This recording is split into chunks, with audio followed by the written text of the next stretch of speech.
Welcome back to another episode of By Study and By Faith, where we take a look at critical thinking skills and try to apply them to becoming a better believer in Jesus Christ and apply them to LDS theology and history. I'm Zach Wright, and we've got a fun episode today. We're going to be talking a little bit about logical fallacies, which is always super exciting. But before we launch into that, we have a few logistical things. So again, we have the Fair Conference coming up here in the next couple of weeks from August 2nd to August 4th. General tickets are $150. One of the things, though, that's still up and going is the student scholarship. So besides having a discounted student ticket price, it's about $55 if memory serves, we also have a student scholarship program. So anyone from the ages of 16 to 24 can write an essay and be entered in kind of a lottery to be able to get free tickets to be able to attend the conference. So you'll just be able to come and watch all the speakers, just be able to meet with a lot of similar-minded people who are trying to be able to study LDS theology, LDS history, and it's super exciting. I'm going to be going. We hope to be able to see you there. Be sure to take a look on the website just to take a look at the tickets and the scholarship, because it's still up and going. We haven't had a ton of submissions yet for the scholarship, so you still have a good chance of being able to win. So take a look at that. On top of that, I'm still going to take a moment to plug Jennifer Roach's Come Follow Me with Fair show that's on the YouTube and also on the Fair website itself. She's awesome. She goes over typical questions that Latter-day Saints run into when they read the New Testament texts and kind of looks at them from a unique perspective. She's a convert, and so she's able to kind of bounce back and forth between how the typical evangelical understands New Testament texts versus how we understand them. It helps kind of bridge the divide. And so I find it really useful. You should definitely check her stuff out. In the meantime, though, we're about all set to get started. So, in the last article, we took some time to discuss the basics about logic, like how to build arguments, how to establish premises, how to form syllogisms, kind of basic logic as a methodology of being able to prove something. However, it doesn't really take a genius to know that some arguments are better than others. So, for instance, we have deductive reasoning. In order for that to be valid, you have to make sure that you have premises that support the conclusion. If you don't have premises that support that conclusion, the argument inevitably falls apart. And that's usually what's referred to when we talk about logical fallacies. There's a bit of a history and there's a bit of a ongoing debate as to what a fallacy is. And I'll be sure to supply some links so you can explore that a little bit more fully later. But needless to say, at least how we're going to be using the term fallacy, we're going to be looking at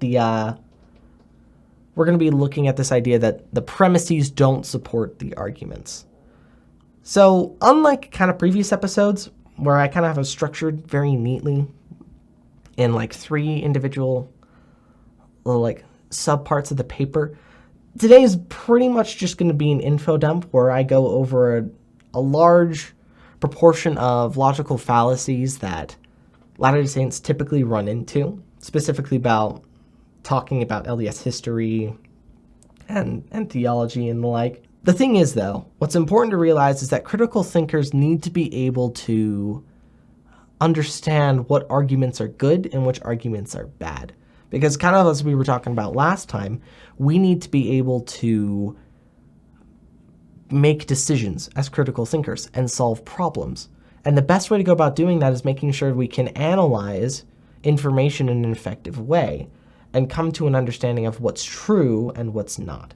And so logic can definitely be useful in that, but we have to make sure, like with all tools, we use that. We use logic properly. If not, we begin to run into problems, as we will go over a little bit today. So, let's get into it. Logical fallacies are best understood as thou shalt not commandments in logical thinking.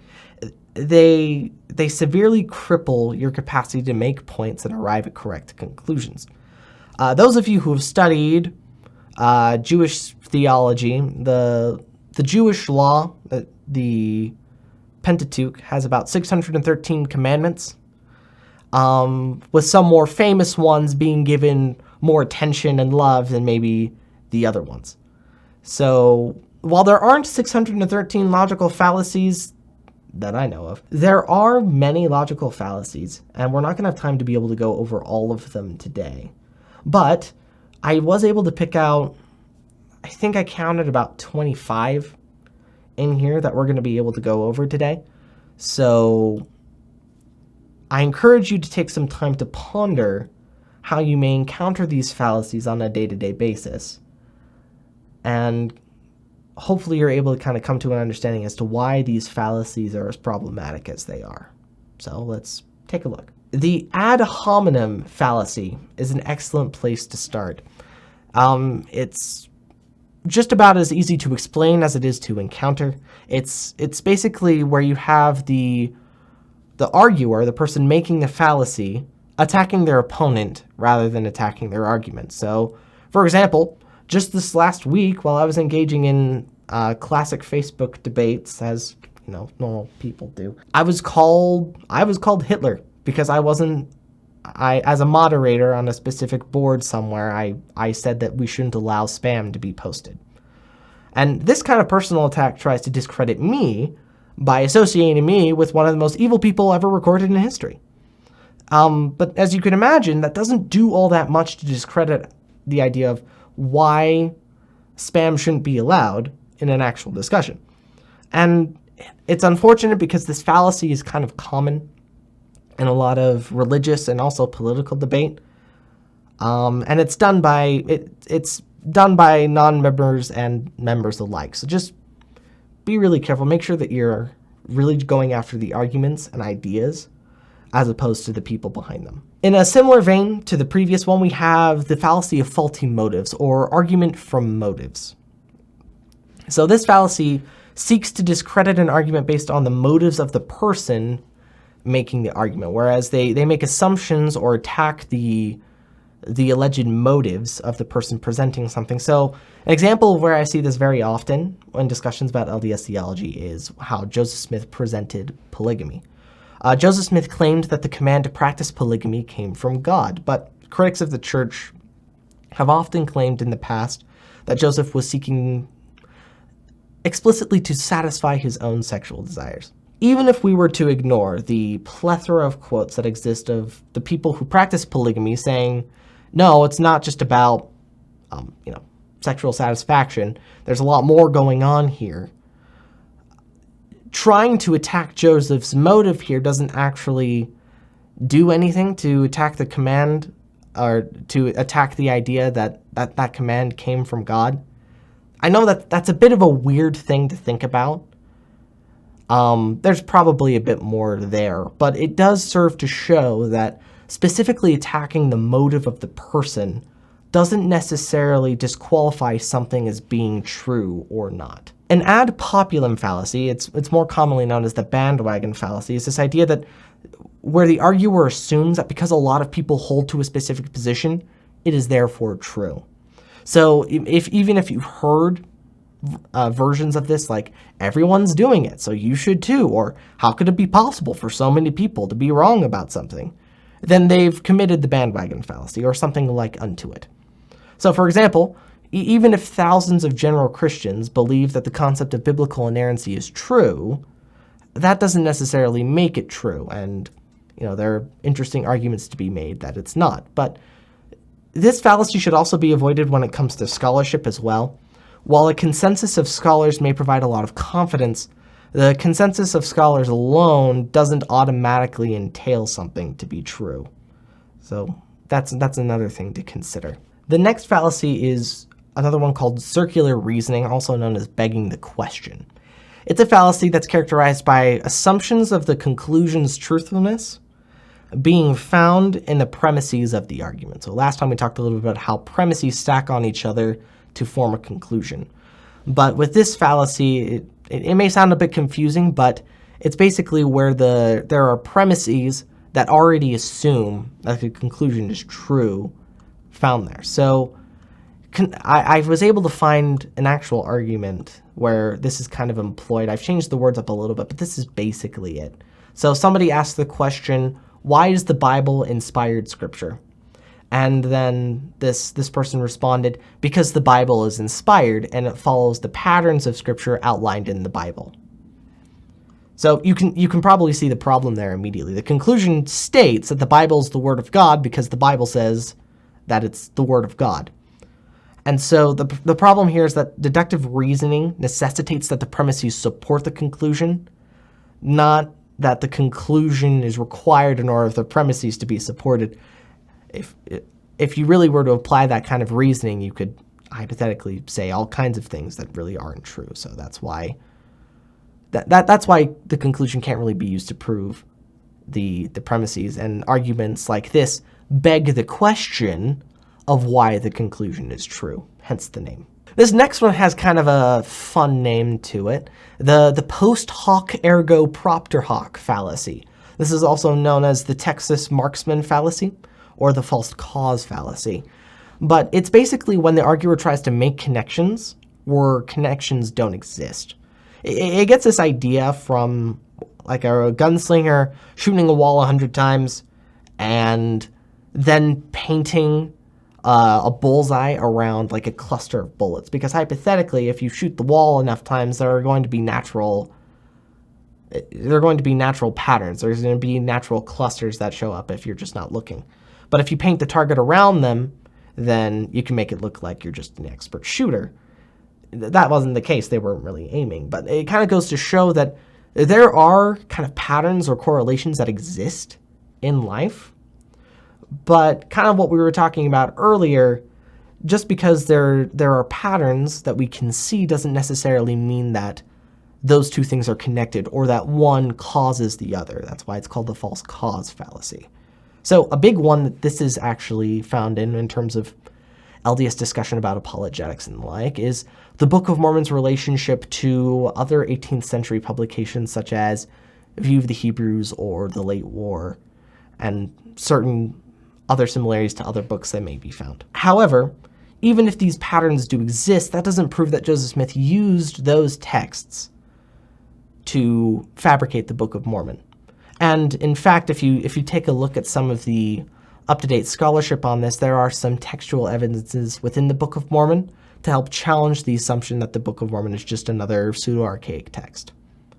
I'll be sure to link that below. But while this shouldn't dissuade you from like making observations and making connections and being able to put things in their proper historical context, critical thinkers need to keep an eye out for the possibility that sometimes just coincidences happen by random chance. The no true Scotsman fallacy, besides being really fun to say, is it's a fallacy that appeals to purity. It's basically you appeal to a specific definition of a word and proceed to discount all the other interpretations of that word to help disprove other people's arguments. And the name comes from an example given by Anthony Flew, where he says, no true Scotsman puts brown sugar in porridge. Or in other words, the true members of one group don't do or believe Y thing. And it's kind of appealing to this strict, limited definition of that X group. And so most members of the Church of Jesus Christ of Latter-day Saints are familiar with this argument when it comes to our church members, Christians. I remember being told several times on my mission, for instance, that real Christians believe in the Trinity or test a modern revelation like the Book of Mormon by prior revelation, the Bible. However, this kind of shifting in definitions does little to actually prove anyone's point, and the arguer would need to demonstrate how their definition of Christians is superior to that of members of the church like us when we talk about what it means to be a Christian. So again, just because you shift definitions around doesn't mean that, first off, you're justified in shifting those positions. And second off, you and whoever you're arguing with would need to agree on definitions if you're going to have constructive argument. So keep that in mind. Another important fallacy is the either-or fallacy, also referred to as kind of a false dichotomy or black and white fallacy. It's committed when the arguer sets up a false binary in a discussion, where there are only two options and that there are no other options. An example of this in relation to LDS theology would be someone being told that they have to denounce the family of proclamation to the world, or admit they hate gay people. Critical thinkers, of course, would be able to state that there are a plethora of other ways to support the proclamation without hating people who have same-sex attraction. And in fact, if you were to ask every church leader we have today, I sincerely doubt that any of them would tell you to go out and actively do things to hate gay people. That just doesn't seem like something President Nelson, the one who just gave the most recent talk on being peacemakers, that doesn't seem like something up his alley. The arguer would need to prove first that those are the only two options before they can support the conclusion that those are the only two options. So again, it's just kind of jumping to conclusions when they really shouldn't.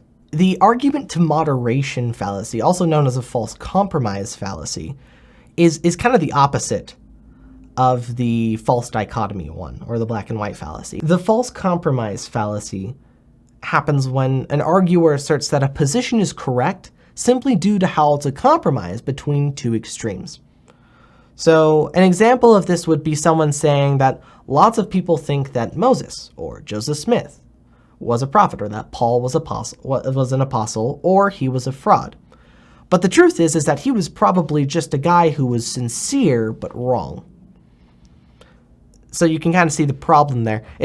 Even if it's just kind of a middle position between two extremes, doesn't necessarily mean that either one of those extremes is wrong. In other words, you would need to support that conclusion using specific premises. You can't just say that it's because it's in the middle of two positions, therefore it's true.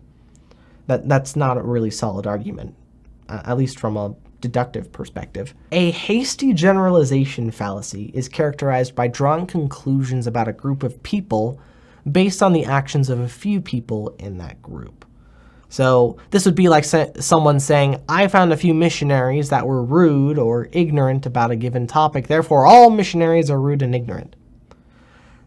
Again, this is making an assumption when it would need to be shown. So you would need to be able to prove that every single missionary is ignorant and rude in order to be able to arrive at that conclusion. It's kind of like an inductive argument gone horrendously wrong.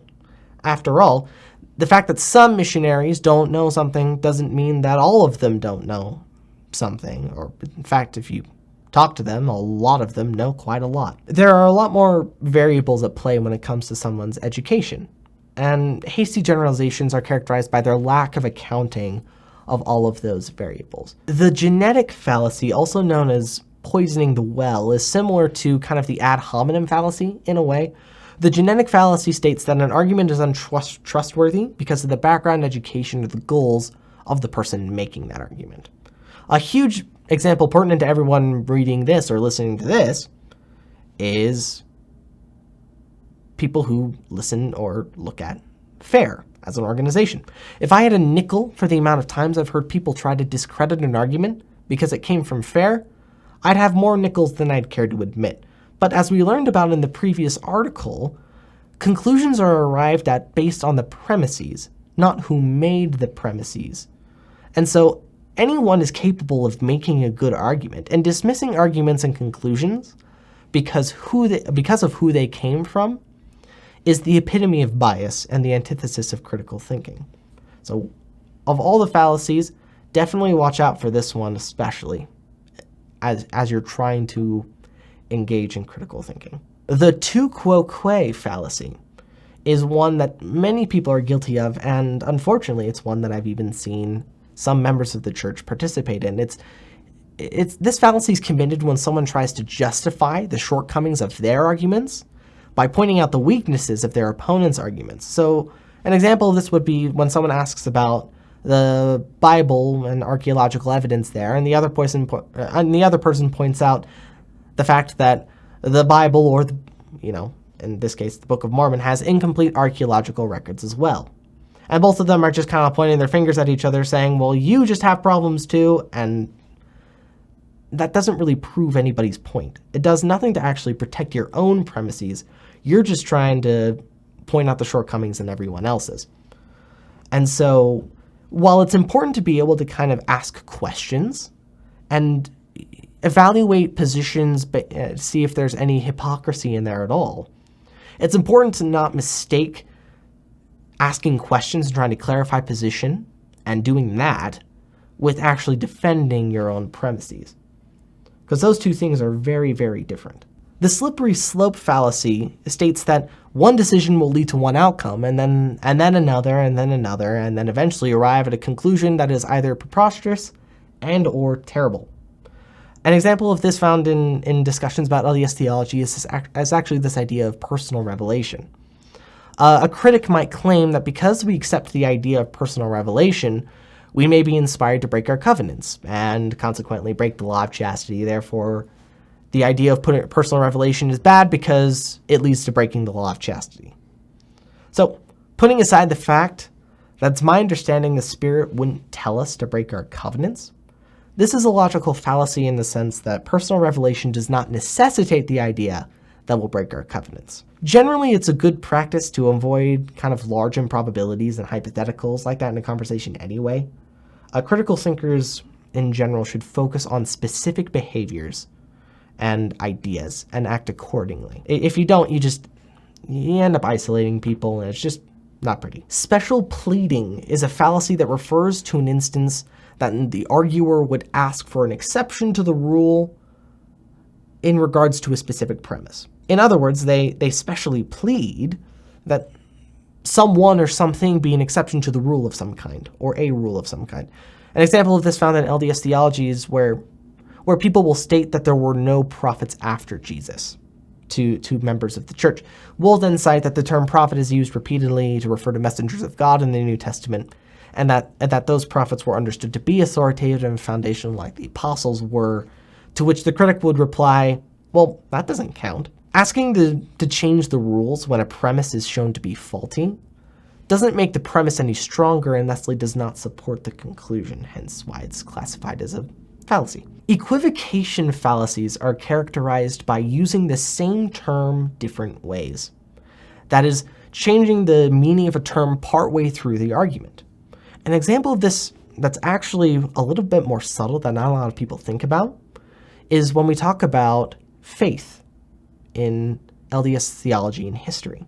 So consider this premise that may be offered by a critic. So for instance, the biblical texts teach that we're saved by grace through faith. The second premise would be the LDS Church has leaders who in the past have said that we are saved by grace through faith and works. And the conclusion that this critic would come to is that the LDS believe differently than the Bible. Now, at first glance, this actually may seem right. And, this might be a home run, they might say. But what they don't know is that the term faith ends up shifting definitions over time within that argument. So the term faith in premise 1, according to scholars and research, is likely understood to be as an allegiance to God. And that's affirmed by LDS and non-LDS scholars, by the way. But the term as used in premise 2, and by most people in the 19th century, the term faith is more synonymous with this idea of belief. So the word faith in premise 1 means something different than the word faith in premise 2. And when you put both of them in their proper context, you come to find out that they're not saying anything all that much differently at all. In the same sense that if you have an allegiance to something, then you're going to have, kind of actions that go along with it. And that's very similar to what kind of early church leaders were talking about when they said, well, you have belief and works. They kind of represent something more than just a passive acceptance of something in your mind. So equivocation is definitely fallacious in nature because the premises don't really support the conclusion the way the arguer would hope they would. but it's also kind of tricky to spot, so definitely keep an eye out for it. The red herring fallacy is characterized by bringing up something unrelated or mostly unrelated to your point in an attempt to distract from the real issue. This fallacy can be characterized in the following conversation. A critic says, "Mormons believe that you're saved after all you can do. It's an impossible gospel. Have you done everything you can do?" To which the member replies, "Well, hold on a moment. Research shows that the term 'after all we can do' is more synonymous with things like 'in spite of all we do.' Lots of non-members used that phrase during Joseph Smith's time, and when they used it, it's likely that they meant 'in spite of what we do' instead of 'after all we can do.'" To which the critic replies, "Well, that doesn't change the fact that your Book of Mormon affirms the Trinity." As you can kind of see, that the topic shifted under the burden of additional scrutiny. And the discussion as to whether or not the Book of Mormon teaches modalism or Trinitarianism is a completely different discussion from the discussion to be had about 2 Nephi 25:23, which has the phrase "after all you can do." This attempt to distract from the original topic does nothing to protect or maintain the strength in the original premises or conclusion. And so that's additionally problematic if you're trying to support your point. An erroneous appeal to authority is an equally inappropriate fallacy and is the flip side of kind of well poisoning that we talked about earlier. It's characterized by appealing to what something, or more specifically someone, says as being the be-all, end-all that proves that something is true. So for example, a Christian may say that because the Bible outlines a world shaped like a dome, there's a bit to be said there. We should believe it too, because they are authorities. Unfortunately, similar to the well poisoning fallacy, just because the argument came from a specific source, and even an authoritative one, that doesn't necessarily prove that that source is right or that the premises are true. While we should be willing to note the extensive time and effort that professors, researchers, historians, and other authorities have in their fields of study, we have to remember that the arguments are good or bad based on their premises, not based on who made them. A loaded question is one that doesn't really have a correct answer, no matter what the question is, because there's an unjustified or controversial assumption baked into it. An example of this is found in the hypothetical question asked by a critic: "Have you always been a brainwashed member of that cult?" No matter how you answer that question, it's already making the assumption that first, you're brainwashed, and second, that the church is a cult, usually in the harmful sense. And both of those would need to be demonstrated in a separate argument in order for this specific argument or question to be valid. Sometimes loaded questions can be methods of disguising ad hominem attacks too. It's interesting how a lot of these fallacies can kind of blend together, so keep an eye out for that. The Gish-Gallup fallacy gets its name from a skilled young Earth creationist debater by the name of Duane Gish. His style of debate included kind of long lists of points, and thus the fallacy is named after him, and it's characterized by an attempt of burying the arguer's opponents in many different and mostly not very good claims, sources, and arguments. The assumption here is that it takes far less time to make a claim as it does to disprove a claim. And one of the devious things about this fallacy is that if they're able to make 100 arguments and you are able to successfully refute 99 of them, the critic can point to the one that you weren't able to refute and claim victory. In a lot of kind of time-delineated debates, it's difficult to address every single point that someone makes. A very popular example of this right now in LDS culture is the CES letter, or it's a type of Gish-Gallup, or it's written by Jeremy Runnels. And despite the fact that the claims made in the letter have been addressed and debunked over and over again, the CES letter's tactic of presenting dozens and dozens of arguments makes it difficult for the inexperienced reader to parse through all the information. The strength of the arguments isn't in the premises or the information in it.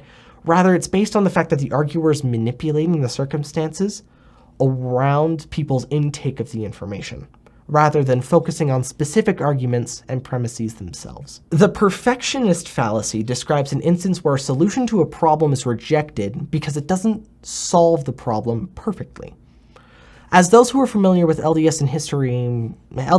history and theology well know, this is often brought up in the topic of prophets.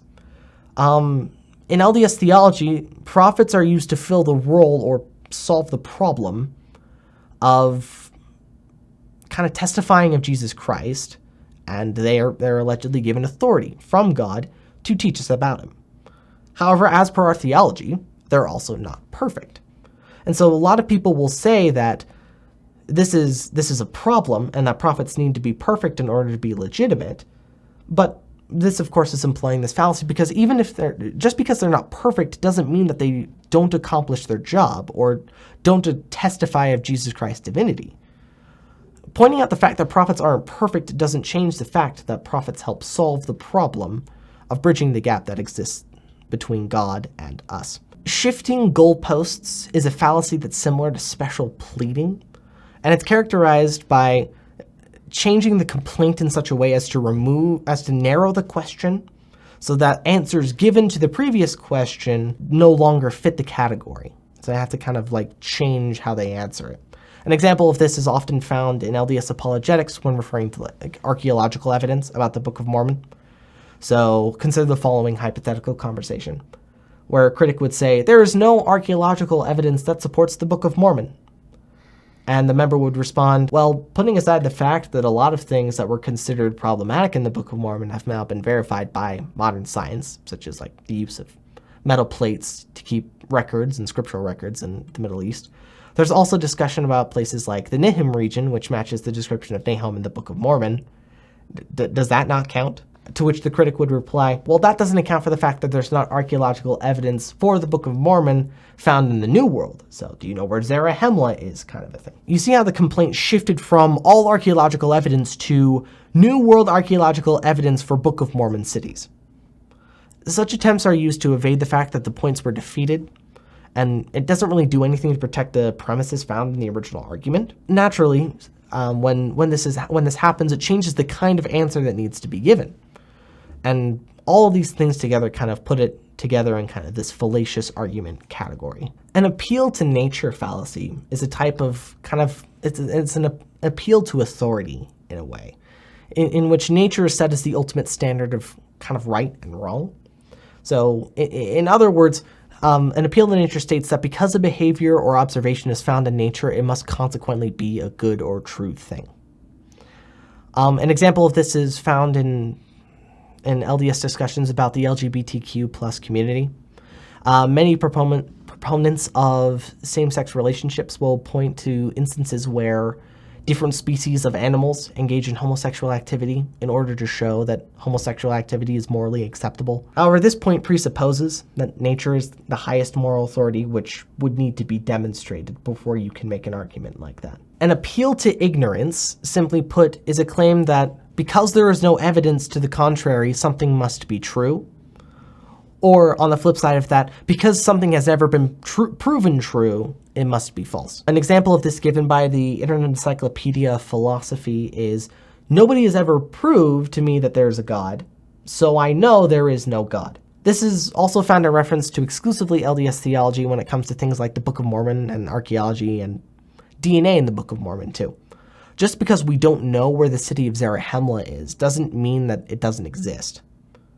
And so, while we should always be willing to look at new information and use critical thinking skills to evaluate the possible validity of claims, we should be wary of saying that because we don't know something, it's therefore definitively true or false or exists or doesn't exist. One fallacy that I found to be particularly devious is gaslighting. I've heard of this term before. I didn't know that it was actually a fallacy. It's based off of the 1944 film Gaslight. And this fallacy is characterized by attempting to call into question the sanity of the arguer's opponent by challenging their experience or distorting established facts that are provided by their opponent. So, for example, I remember being in a discussion with somebody who was, who we were talking a little bit about how Joseph Smith talked about this council of gods.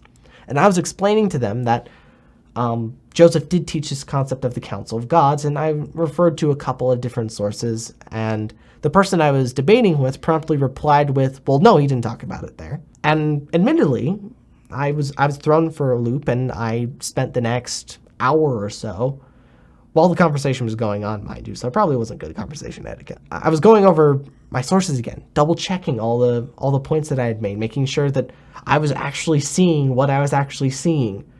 And by the time I was able to actually confirm that Joseph Smith did in fact affirm there was a council of gods, as per my cited sources, I was already too late. The tactic had succeeded in derailing my conversation, and it all just kind of ended there. It didn't lead anywhere.